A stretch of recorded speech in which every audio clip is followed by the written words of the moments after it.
প্রথম প্রশ্ন, আমার বয়স ৩০ বছর, আমার কোমরে কৃত্রিম হাড় লাগিয়েছি, ডাক্তারের নিষেধ আছে সারা জীবন নিচে বসে কোনো কাজ না করতে। এখন আমি চেয়ারে বসে নামাজ পড়ি, আমার নামাজ হবে কিনা? খুবই গুরুত্বপূর্ণ প্রশ্ন ভাই।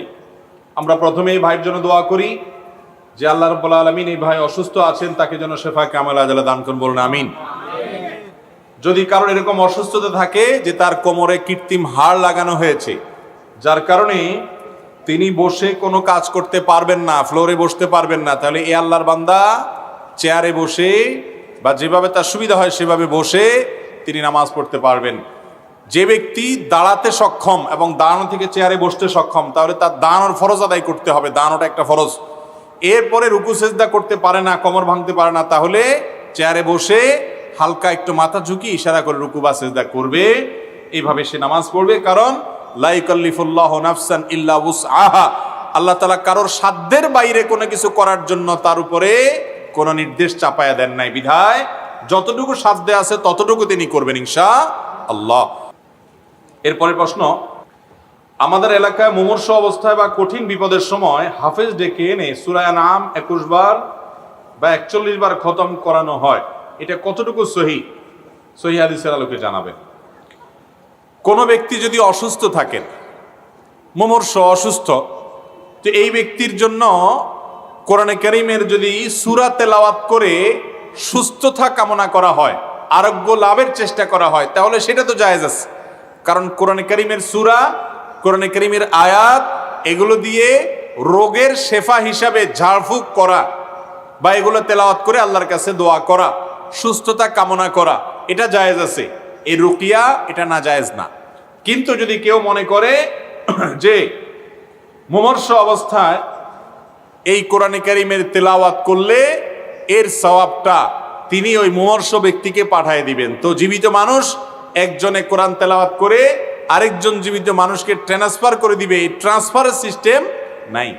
মোবাইলের যেরকম আপনার পয়সা, টাকা পয়সা, এগুলো ব্যালেন্স যেরকম ট্রান্সফার করা যায়, এই আমলনামা বা সওয়াব একজন জীবিত মানুষ আরেকজনের জন্য ট্রান্সফার করতে পারে না। অতএব মুমূর্ষ ব্যক্তির সামনে এইরকম অসুস্থ অবস্থায় রুকিয়া বা ঝাড়ফুঁক হিসাবে তেলাওয়াত করতে পারেন। কিন্তু যদি আপনি মনে করেন যে এই তেলাওয়াত করলে বিশেষ সওয়াব হবে, এতবার পড়লে এই সওয়াব হবে, অতবার পড়লে ওই লাভ হবে, যেগুলো কোরআন হাদিসে উল্লেখ নাই, এরকম কোনো কিছু যদি আপনি বিশ্বাস করেন তাহলে সেটা জায়েজ হবে না।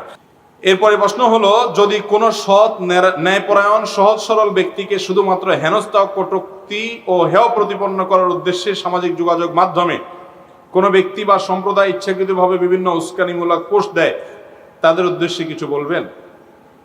ভাইরা আমার, তরুণরা আজকাল আমরা যারা ফেসবুক প্রজন্ম আছি, ফেসবুক প্রজন্ম, ইউটিউব প্রজন্ম, টিকটক প্রজন্ম, টুইটার প্রজন্ম, ইনস্টাগ্রাম প্রজন্ম, যে প্রজন্ম হাতে আজকাল প্রচুর পরিমাণে সোশ্যাল মিডিয়া, এই সোশ্যাল মিডিয়া প্রজন্মের লোকদের জন্য, তরুণদের জন্য ভালো কাজ করার যেরকম অপার সম্ভাবনা আছে, আল্লাহর কাঠগড়ার অনেক বড় আসামি, আল্লাহর কাঠগড়ার আসামি হওয়ার ভয়ও অনেক আছে।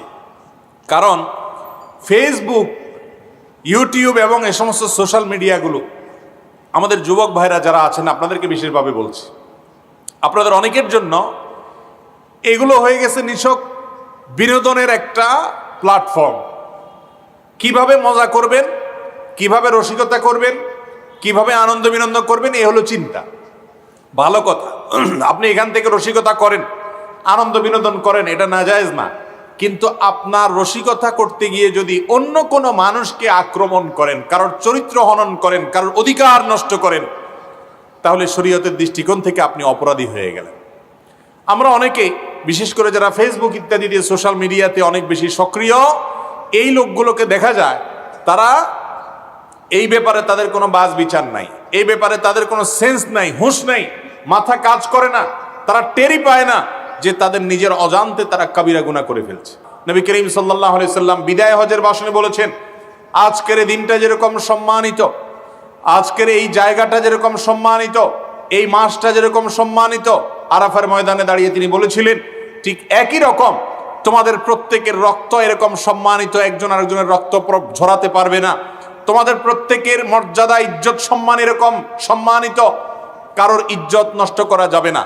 অতএব কোনো মুসলমানের ইজ্জত যদি আপনি নষ্ট করেন ফেসবুকে, একজনকে নিয়ে ট্রল করতেছেন, সব বন্ধু মিলে সব দোস্ত মিলে, হয়তো বেচারা ভুল করেছে, ভুল করলে তার গঠনমূলক সমালোচনা অবশ্যই করতে পারেন।